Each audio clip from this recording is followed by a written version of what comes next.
The knockout game is pushed by the press around the country. Variations and implementation of new devices capture the attention of its viewers. To stem the flood of copycats and end the game, many more citizens have chosen to arm themselves. In this reenactment, the lesson is dealt swiftly and harshly. Stop the Threat starts now.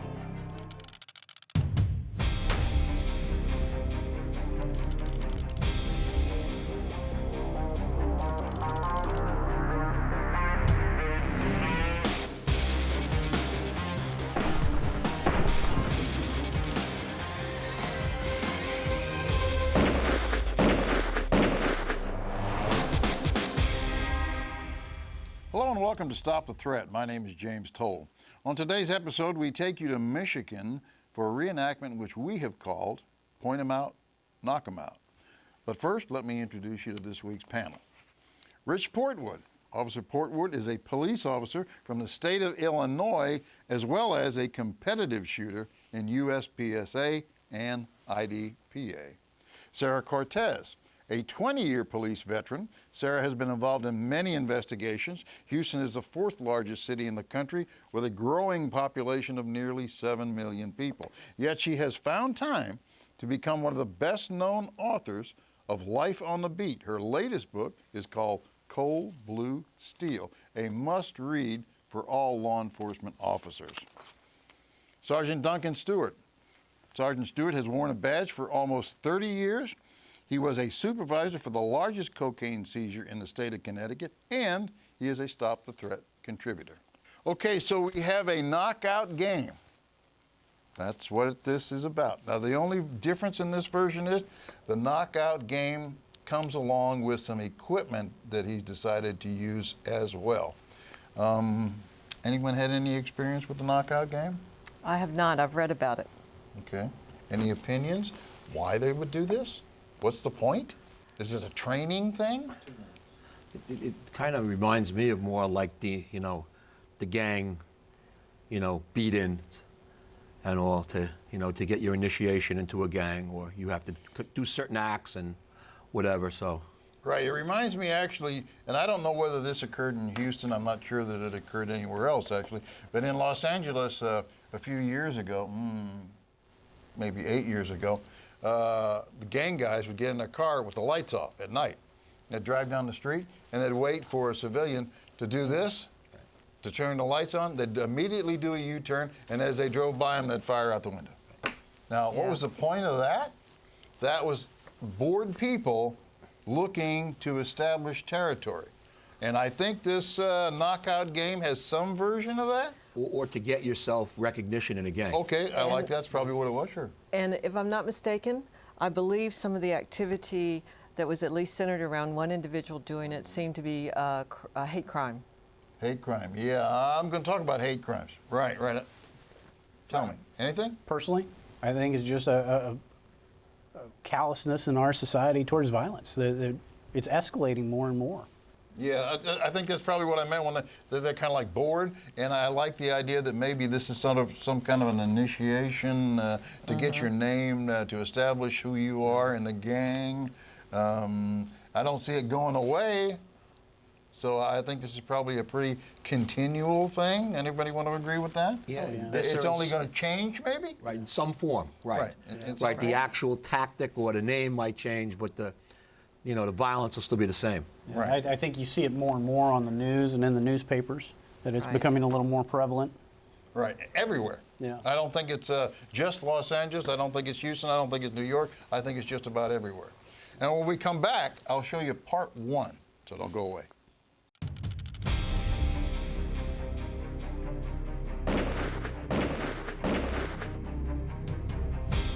Thanks for coming back, viewers. We've been discussing the knockout game. This is a version of it. In this particular version, they did employ something different. So let's watch.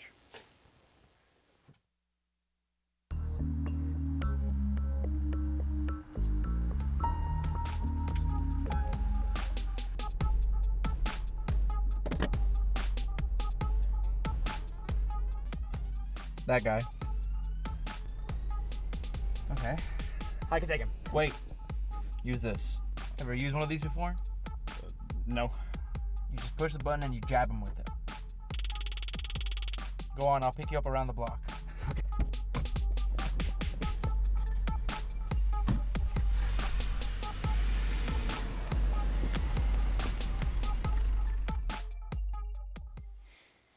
Well, I don't think there's any secrets here. I think we know what's going to happen. I think we talked about what's going to happen. He's decided to employ a mechanical device to make things worse. But aren't we still just talking? It looked like this was just, okay, you go do this. This is a test kind of thing. Isn't that the kind of what the that's feeling? the impression I got. Right, right. Which I think. Like it was pre-planned. Okay, that's the guy. Yeah, that's the guy. Right. So. Yeah. So maybe he knows something about that guy, or he knows nothing about that guy, and he's just turned to the guy and said, "That's him. Go do it." Yeah. You know, I don't know which at this point, right? But it appears as though it's just sort of a test, as we said earlier about that. I know what we're going to see, and we know what's probably going to come up. We may not know exactly what the ending is going to be. But is this prevalent in your part of the country? Not to any great degree that I've heard of at this point. You know, like everybody else, I've seen it on the news, and I've seen some instances of it and all. And we've had over the years, you know, especially like we have a mall, pretty sizable mall in my jurisdiction, and all, where we would have, you know, gangs where kids would get beat in, or a kid who wanted to get out would get beat down for whatever reason, and all. And we had a lot of violence in some of those areas, but not particularly this yet, that I've seen a lot, or that I've heard of a lot. Yeah. There are a lot of reports of it in St. Louis itself. It's become a major problem where you're seeing it on the news, you're reading about it in the newspaper a lot, but the further you get away from downtown St. Louis, the less you hear about it. Okay, so it's mostly a city problem. That's probably a good guess, right? Yeah. Okay, Houston? And not so much in Houston. I mean, the cases that I've read about all happen on the East Coast. And I would say probably the one I've read the most about was an individual who appeared to target elderly people, and elderly people of a very particular ethnicity or a religious faith. Okay, So right. it was there was vast discrepancy in age and in physical ability between the assailant and the victim. I've never seen or heard of an instance where it was anything more than just walking up to someone and trying to punch them and knock them out that way. There was never a stun gun or anything employed in that. Correct. So this is a totally new situation that I'm seeing. Right, okay, so Yeah, same thing. I've seen them on the news like everybody else. I think, recall seeing one, I think, in Philadelphia. That was, you know. how can you avoid it? Yeah. How do you avoid it? Well, have you ever heard the question asked, how can you tell who's the cop in the restaurant? Because they have their back up against the wall. And I realized that last night when we were having dinner. I automatically put my back up against the wall because I want to be able to look out and see everybody. And obviously, you watch this guy. He has a bullseye painted on the back of his jacket. For the any crooks type are- of crime. Yeah. For any type of Correct. crime. Yeah, Yes, the yes. crooks are coming up. Right. That's our guy. That's the one we want. Absolutely. So you could say that about someone walking down the street, texting, or on the phone, anything where you have lost your area. What's the word I'm looking for? Situational awareness. Yeah, right. Situational awareness. Situational awareness. I was trying to go for something not like that, but yes, that's Right. it. And the other thing, James, is that this young man, the intended victim, feels safe. He feels safe, in my perception, to the point of naivete. And I think, Yeah, fortunately, standing on a corner, leaning with his head down. fortunately, those of us in America, you know, we're used to safe. Well, many of us are Yeah, used sure, to fairly safe sure. neighborhoods.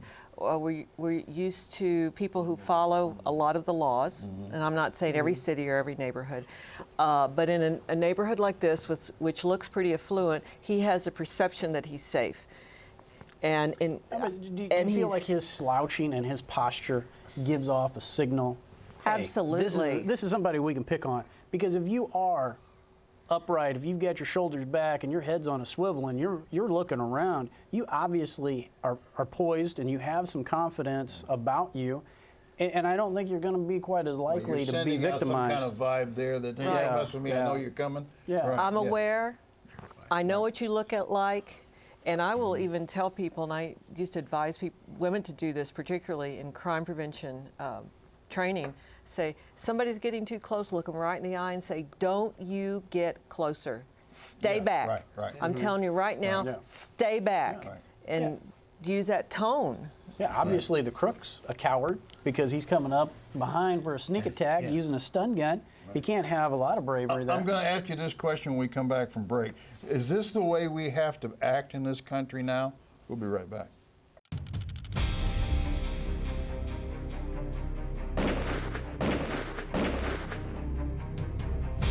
Welcome back, viewers. We're looking at point 'em out, knock 'em out, a knockout game.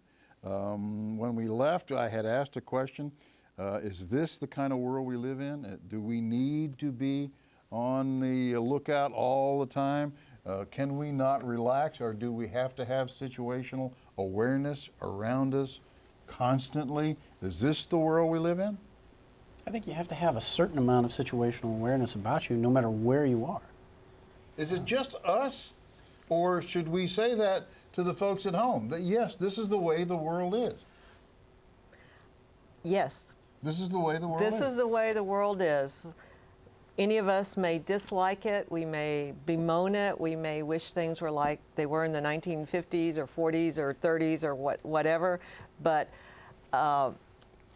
each one of us owes it to ourselves, my belief, not to be a victim. To the extent we can, we owe it to our own self not to be a crime victim. Okay, it's a sad state of affairs, okay? I'm going to stop with that because I want to show you the second part of this. Let's go look at that and we'll come back. Use this. Ever used one of these before? No?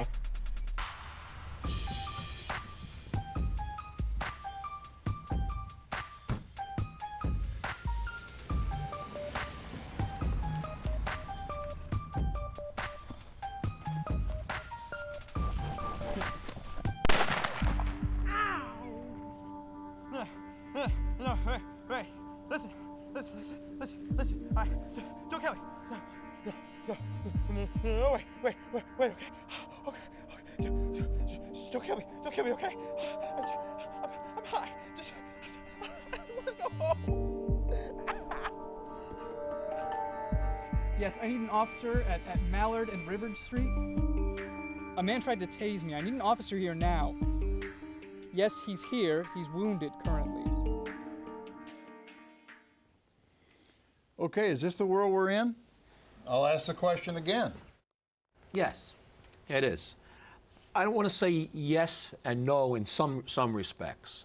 As far as your awareness, and I mean, this was blatant. He didn't hear the car pull up, never turned around to look. A car pulls up behind you. Even if you don't expect somebody to attack you, you don't want to get run over. You're going to look. You hear a door open and close, you'll look. Then you hear footsteps and you still don't look. That's beyond unaware. Okay, let me just say this again. This is, again, all the reenactments that we do, these are right out of the headlines from around the country, okay? This is an actual event that took place. This is how it took place. We're all armed. Everybody needs to be armed. That's a personal decision. Okay, I like the answer. That's a personal decision, but if you make that decision, you have to get a gun, to get trained with the gun, you have to be willing to take a life so that somebody doesn't take your life. Well, that's big. That's big. That's big now. That's a huge responsibility. That's big responsibility. Rich. I don't think there is a bigger responsibility. And I probably ought to add that if you take that up, if you decide that you're going to carry a gun every day, are you just going to get that concealed carry permit and go ahead and carry it? Or are you going to continue your education? Yeah. Are you going to seek out training? Good, I like that. That's right. Absolutely. Illinois has just gotten the concealed carry, and we're getting people certified to be the instructors that they're psychologists or they're an auto mechanic. People ask me all the time, well, I'm going to send people to Atomax Tactical because they're professional trainers. You should be careful who you're seeking training from. Okay. Oh, absolutely. Yeah, let me say this too. Let's talk about the average individual who's going for a concealed weapons permit. Is the goal to obtain the permit and it stops? For the majority of people doing that, what do you think? For the majority of people doing it, yeah, I would say yes, because I think permit. they get the permit and they feel they've passed whatever qualifications they have, and in some places there's shooting tests, so you have to go at least through the NRA basic pistol course or what have you, and they think, well, I've attained a certain degree of competency, and maybe I'll go to the range once in a while, maybe. Yeah, see. But if you think of all the concealed carry, I think there's about 8 million concealed carry holders in the country now. Then they add in all the cops and everybody else who can legally carry a gun. These ranges would be, overflowing with people, and it's really not the case. Well, I actually like what Sarah said about the responsibility. I think if the goal is to get the permit, then you're not really looking at the goal. That's not a goal. The goal is preparing yourself to use it effectively, mentally as well as physically, which we've just talked about. But I think the goal is greater than that. The problem is I think that most of the people are looking at that first goal, and the gun goes in the drawer, and they say, okay, hey, don't worry, I can take care of it. Well, no problem. I think a lot of people think of the gun as magic. Because I own a gun, nothing bad's going to happen to me, or because I carry a gun in my car, I'm not going to be sexually assaulted or robbed, etc. Right. The gun is not magic. A placebo, perhaps? Not a placebo. It's not a talisman. It's not like, the garlic you hold up that stops a vampire just because he sees a garlic. Perhaps this guy falls into that same category. Maybe that's one of the reasons why he was not paying attention at all, because he has a gun. He feels a false sense of security that no one's going to mess with me because I'm armed. Nothing's going to happen to me. Hold that thought, because I've got to go to commercial. Okay. We have a lot more. Don't go away. I'll see you in a minute.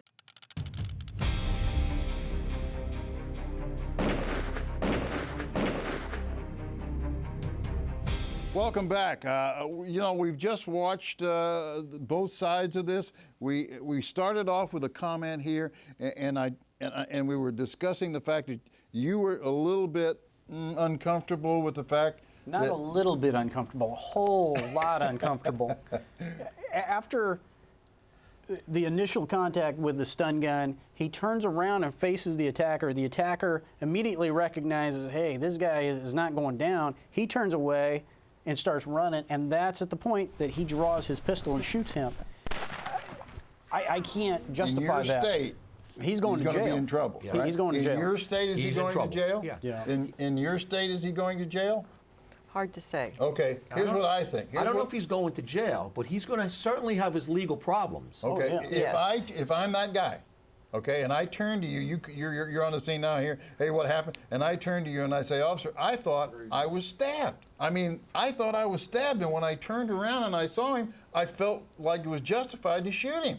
But he turned and ran. That threat was no longer there because he's running away. He's But removing that threat. He has a contact weapon, and now he's going away from you. If he has a firearm here, absolutely no problem. Right. Okay? But with a contact weapon, whether it's a taser or even a knife, he's running away from you now. Where is that threat to your life or serious bodily injury? Does that threat still remain, and can you make that case? Okay, And if you right. can't, That's good. you can't use deadly force. Okay, And- so that's your response for Connecticut. That's your response for Illinois. What's your response for Texas? Well, I would like to refer to some research done by Masad Ayub, where he actually timed in hundredths of a second if somebody was approaching a police officer and turned and the police officer fired while the person was actually still approaching, just due to the dynamics of speed. Like the Towle drill? Yes. The Towle drill, right? And so it is possible. it didn't happen here, but it is possible for somebody to be approaching, for you to fire as they approach, and for them to turn, and actually the bullet winds up coming into them from the That's rear. that's usually shootings where we exchange gunfire, and the natural thing that you do when there's a threat is to turn away. Now you've shot me in the back. That seems to me a little different than this, than when you're talking about not a firearm, and we're talking about a contact weapon, and we're talking about this guy, at least to me, I think you saw it the same way, clearly hightailed it out of there. Yeah. He wanted no part of being there anymore because his taser didn't, his stun gun didn't work, and not good. Let me just read this. This is the Texas Hate Crime Act, okay? This is Texas. Let's see, the Texas government code defines hate crimes as crimes that are motivated by prejudice, hatred, or advocacy of violence. Okay. So could this be advocacy, if I could say it, I'll just read it to you. You think it is? Well, I think that would depend upon the interview with the second person. With the second person? Okay. With, crook number one and crook number two. I can definitely see the advocacy of violence, but I still go back to the fact that when he was face to face, there was a pause. The crook turned and started to run because the threat is now leaving. Right. I got that. Okay, we're down to about 15 seconds. If you had to turn to the camera and tell the folks out there, what would you say? Would you say if he turns and runs away, the threat's gone, puts your gun down, it's over? Don't shoot. Call 911. Folks, we got to go. Again, we just never have enough time. We have a lot more we could add to this. Thank you for tuning in. Let me hear your email. Be safe, be trained, be alert. See you next time.